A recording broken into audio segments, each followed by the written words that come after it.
Welcome everyone to the rules clarification video for Solo Champions League 704, which is Groot versus Escape the Museum with the Power Stone.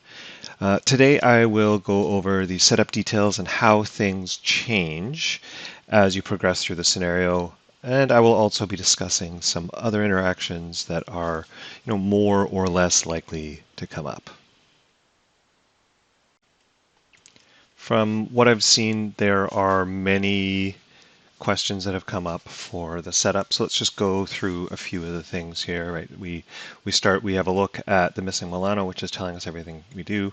This is expert mode, so we're using collector B1, and it will start on this side.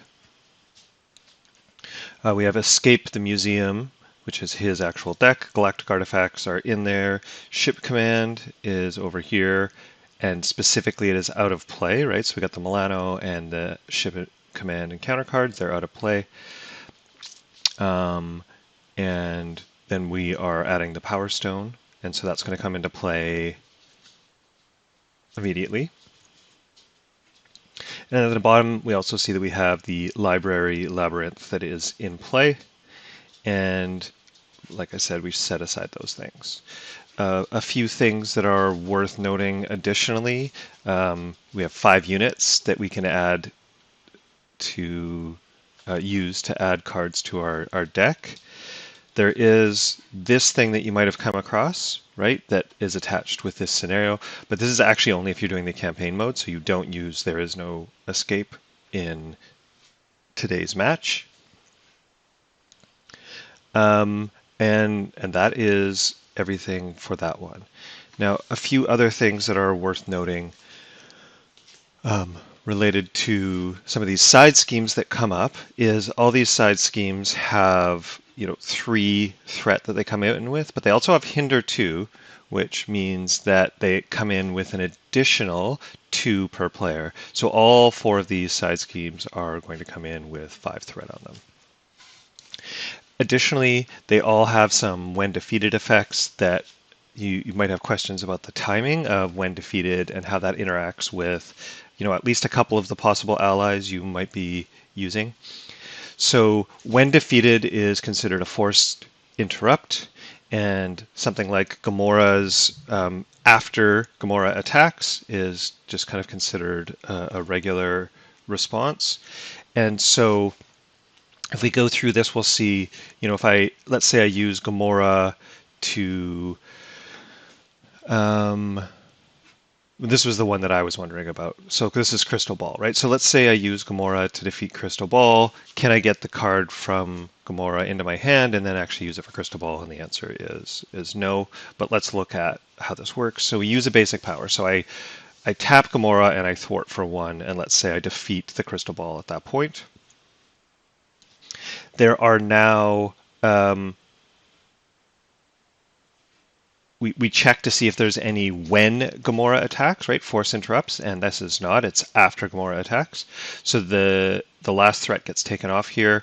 Now we actually resolve the basic power, which the first thing we're going to do is after we've defeated it, we actually check if there's any when defeated things. The when defeated things happen because this just got defeated.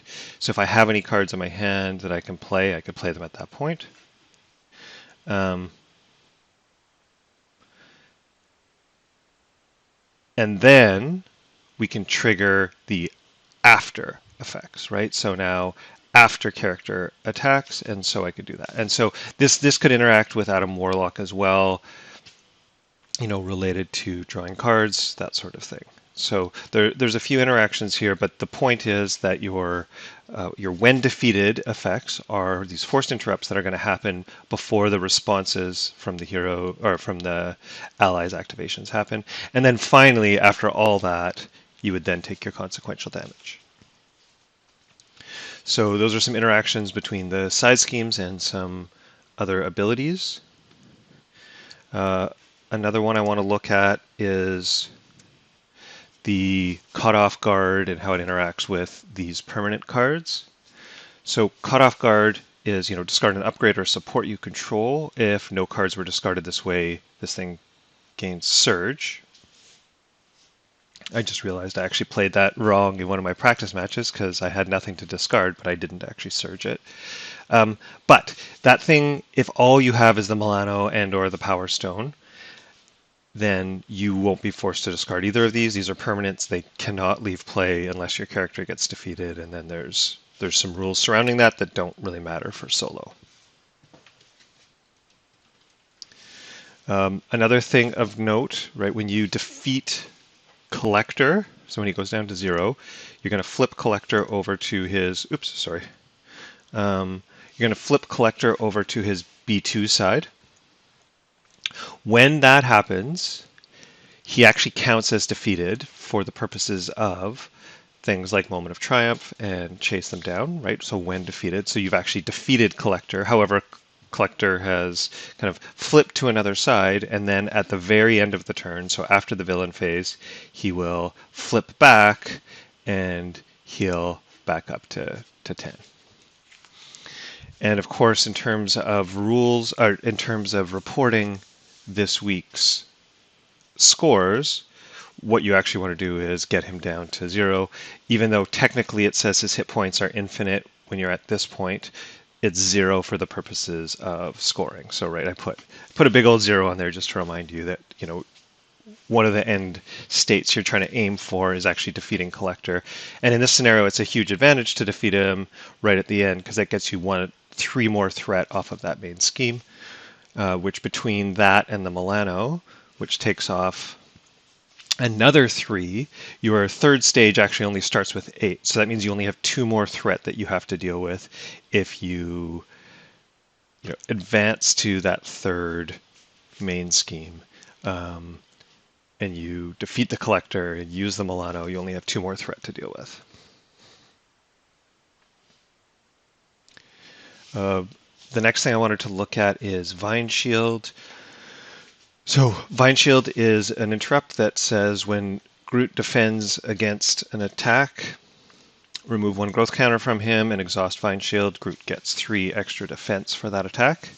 So this does not have the defense keyword.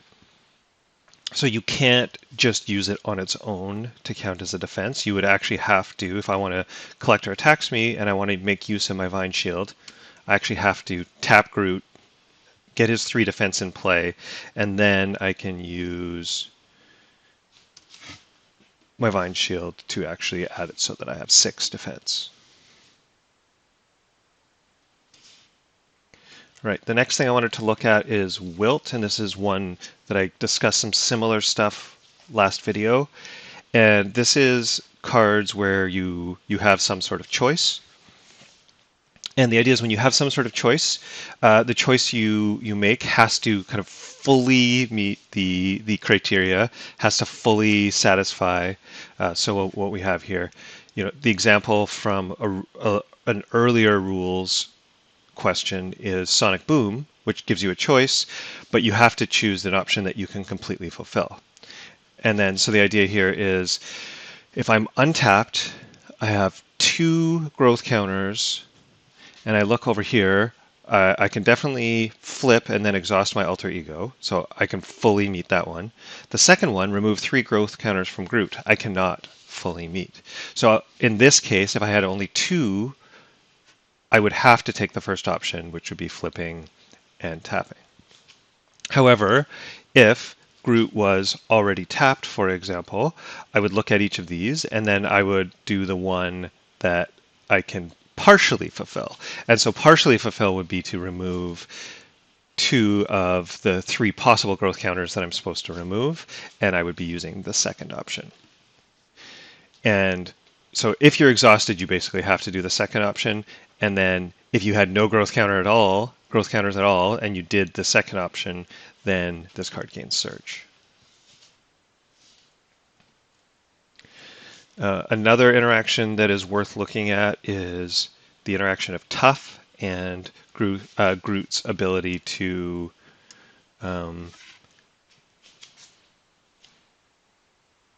remove growth counters instead of take damage. So this is another timing one.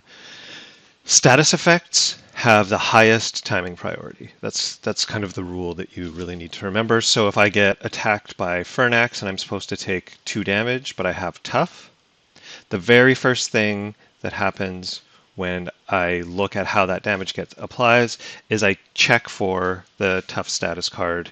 If there's a tough status card, all the damage gets applied, hits the tough and removes the tough, and we're done. But otherwise, if I didn't have the tough card, and I had 2 growth counters, this is a forced interrupt, so I have to actually take those 2 damage. And I want to loop back to one more thing that I forgot about, which is just in terms of how the things progress in terms of what you have available to you and what they can do throughout the scenario. So in scenario 1A, we already set that up. It comes in with 7 threat on it, and you have access to the library labyrinth, which allows you to, once per round, deal yourself a face down encounter card to remove 5 threat from the scheme. Because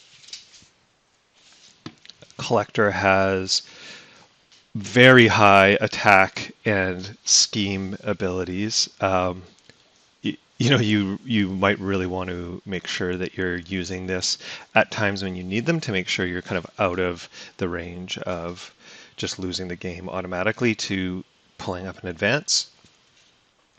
When you advance to the second stage, so this is when you get this down to 0, you advance to the second stage. At the second stage, the Milano comes into play. Unlike some of the other times where you've used the Milano cannot be used in the second stage of the schemes, cannot be used to do any removing of threat. It is only used for its extra resource, so just the effects that are actually on the Milano. And the Library Labyrinth is still in play. When you defeat the second stage of the main scheme, you go to the third stage of the main scheme. You're going to get an acceleration token on the main scheme. You're going to flip this Library Labyrinth to Museum Ship, so you can actually no longer use that ability to help you defeat the main scheme. But as I mentioned before, between the Milano, which now can actually remove 3 threat, and defeating the Collector, which would remove 3 threat if you set it up just to do it at the right time, you would get rid of 6 of these 8 and only have to deal with 2 more. Also of note, you will shuffle the remaining ship command cards. So the Milano comes into play in stage 2 of the main scheme, and then the remaining 6 cards from that module comes into play in the last one. For the most part, if you're just trying to blow through this all in one round, you'll never actually see these, but it's, you still need to put them in there. All right, just wanted to add one last rules clarification. This was suggested by Astrodar, so I wanted to share this one. And this is Obedience Potion, which takes all your basic stats down by 1. It's a hero action to get rid of it. You have to take a damage. However, Groot, if he has any counters at all, if he was to take damage to try to get rid of this, it would just get rid of a counter. So you can't actually use, as long as you have any counters at all, you can't meet the conditions to the left of the arrow, which means you can't actually get rid of Obedience Potion until you're out of the counters, and then you can try to get rid of Obedience Potion.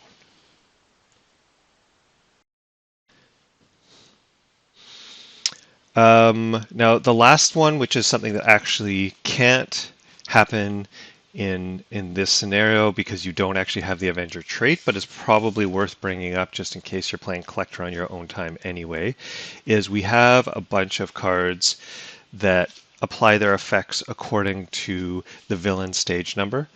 And so the villain stage number for the case of the Collector is actually a 0. Not even a 1 or a 2, it's actually just a 0, which I believe is the same as all the Wrecking Crew guys. So if I am supposed to remove 2 threat from the main scheme and then remove X additional threat where the main scheme,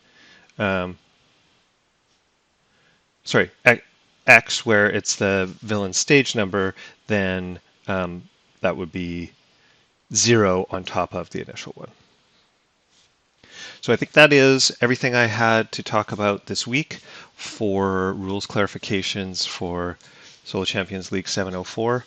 Hope everything goes really well this week. I had some fun doing some practice rounds, and like I said, I even noticed a few rules that I messed up as I was discussing them with you right now.